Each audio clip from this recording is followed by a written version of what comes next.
Let's look what I have. I'm going to distribute on the top. We're going to go 7x plus 7. Distribute here, we're going to go plus 3x squared. And the bottom, remember the bottom I just leave the same, okay?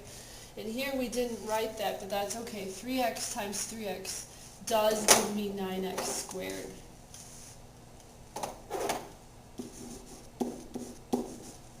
Okay?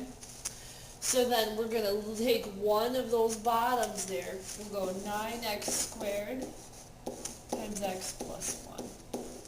We're going to finish it off by making sure it's written in standard form here. Okay, so we're going to switch around our variables so that x squared is first. So we'll say 3x squared plus 7x plus 7 divided by 9x squared x plus 1. Now, in reality, what you would do is refactor the top to see if you can cancel out anything. But in this one, you can't. We're just adding here. And you're done. You guys are definitely going to want to try some of those in your book, as they are a little bit lengthy. We'll try one more. Okay, this one is subtracting.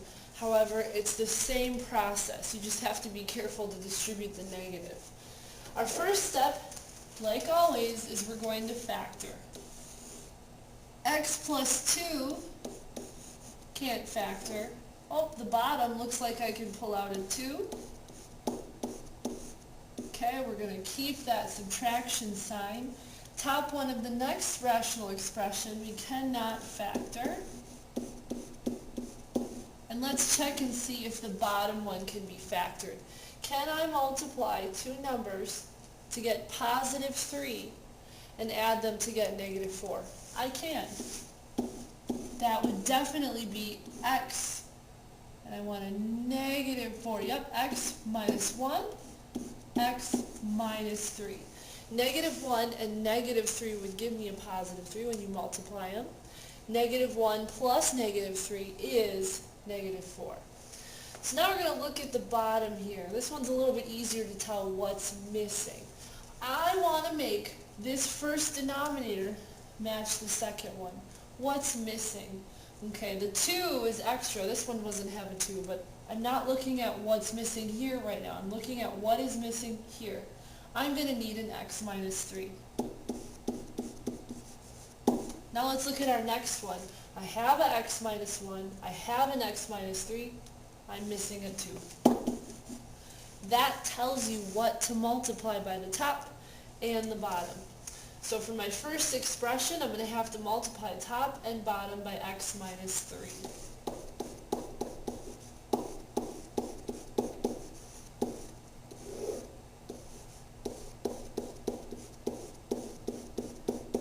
And then it looks like for my second one, I'm going to have to multiply top and bottom by 2.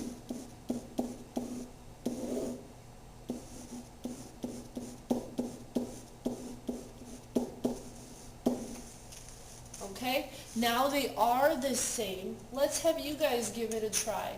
Leave the bottom the same.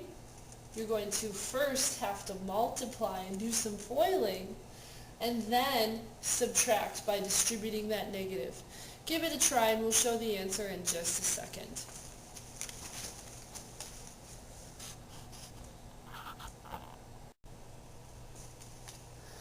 Okay, so as you guys can see in the black there, I went ahead and I multiplied what we decided to multiply the top and bottom by in order to get them to match. So I multiplied them together, and then I went ahead and combined our fractions by subtracting. Now what I'm going to have to do, since I'm subtracting, remember we leave the bottom alone. The bottom stays as it is.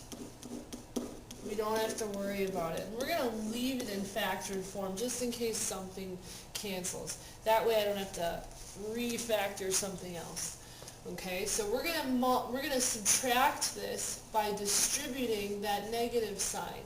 So we're going to go x squared minus x minus 6 minus a minus, oh, that turns to a plus 4x, minus a minus is a plus 2.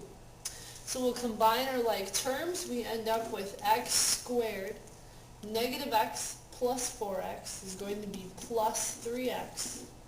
Negative 6 plus 2 is a negative 4.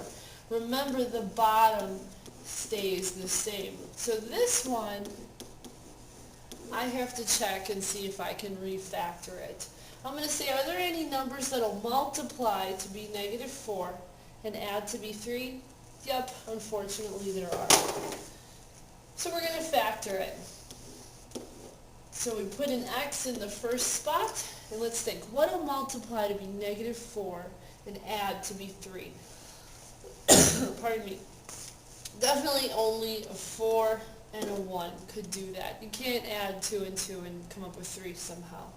Okay, so let's think about which one has to be negative. I want a positive 3 when I add them, so I want that bigger number to stay positive. We're going to write our bottom portion. Oh, look at that. Something cancels. We can cross off our negative 1s. So we multiply across, we get x plus 4 divided by 2 times x minus 3 as our final answer. Again, lots of writing, however, something you guys are very capable of doing. Okay, if this was trouble for you, hit stop, rewind, really look at my work and how I got it. You can even match it up with example 4 in your textbook. Again, this is section 8.5. The last thing we want to talk about is how to simplify a complex fraction. A complex fraction has fractions in the numerator and denominator. They look evil, but it's not that bad. Okay, there's 2 different methods, and we're going to try both of them. Let's say I have a complex fraction